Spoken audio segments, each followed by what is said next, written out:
de soulagement pour les salariés de l'usine Ascométal de Fos-sur-Mer.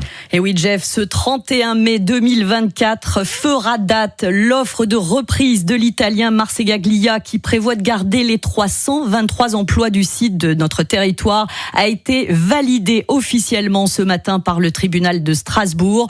Le repreneur italien a la ferme intention d'investir 600 millions d'euros sur plusieurs années pour transformer l'usine de Fos idéalement placée. Je vous propose tout de suite d'en savoir plus, d'avoir la réaction de François Barge, délégué CGT d'Ascométal à Fos. Il est avec nous en direct. François, bonjour. Bonjour. On imagine votre soulagement, tout comme ceux de l'ensemble des salariés du site. C'est le bonheur, l'apaisement, la joie incommensurable. Racontez-nous. Écoutez, on va pas dire que c'est quand même une joie incommensurable, mais c'est sûr qu'on accueille positivement la décision qui a été prise par le tribunal de Strasbourg. Il est vrai que le fait de garder l'entièreté des salariés, d'être arrivé à justement mener le combat pour faire comprendre et entendre qu'il y avait la nécessité de garder l'entièreté des salariés. Et c'est vrai que c'était un point positif. Et vous aviez bon espoir, hein, on vous a entendu sur nos ondes. Là, ça s'est concrétisé, c'est une satisfaction. Exactement, oui, le fait que ça se concrétise, que ça soit acté par le tribunal, c'est positif. Maintenant, il reste devant nous un très gros travail pour justement mener le projet à son terme. Alors, vous étiez en visioconférence il y a quelques minutes avec le ministre de l'Industrie, Roland Lescure. Qu'est-ce qu'il ressort de cet échange? Lui qui a confié que c'était l'une des plus grandes reprises industrielles jamais vues.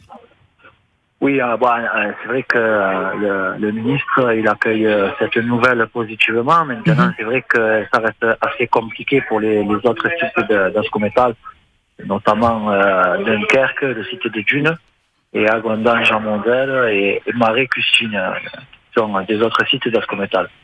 Alors, François Barge, qu'est-ce qui va se passer jusqu'à la remise des clés, si je puis dire, qui devrait avoir lieu le 6 juin prochain?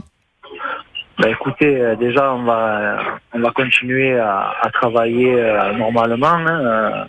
Pour les salariés, jusqu'au 6 juin, ça ne changera rien. Même on va dire à la remise des clés. Maintenant, on espère justement avec cette reprise avoir une pérennité et un avenir pour les salariés. Votre souhait le plus cher? Mon souhait le plus cher, justement que ce projet se réalise et arrive à son terme, avec, on va dire, l'espérance d'avoir un avenir vraiment plus radieux. Et aussi, dans ce sens, on restera quand même vigilant parce que on va passer quand même par des périodes qui seront peut-être compliquées, dans le sens où c'est qu'il risque d'avoir une période de transition, en passant par du chômage partiel et des formations, mais bon, on sera vigilant. Très bien, merci beaucoup François Barge, délégué syndical, donc CGT Ascométal Fos, d'avoir été avec nous en direct. Donc on partage évidemment cette bonne nouvelle avec l'ensemble des salariés d'Asco à Fos. On vous rappelle que le groupe sidérurgique Ascométal, qui emploie 1200 salariés sur le plan national, est mis en vente par Swiss Steel. Il a été placé en redressement judiciaire en mars pour la 3e fois en 10 ans. L'avenir des autres sites, vous l'avez entendu, sera étudié par la juridiction fin juin. On vous propose de retrouver toutes les réactions, y compris celles du ministre de l'Industrie, Roland Lescure, sur notre site maritima.fr.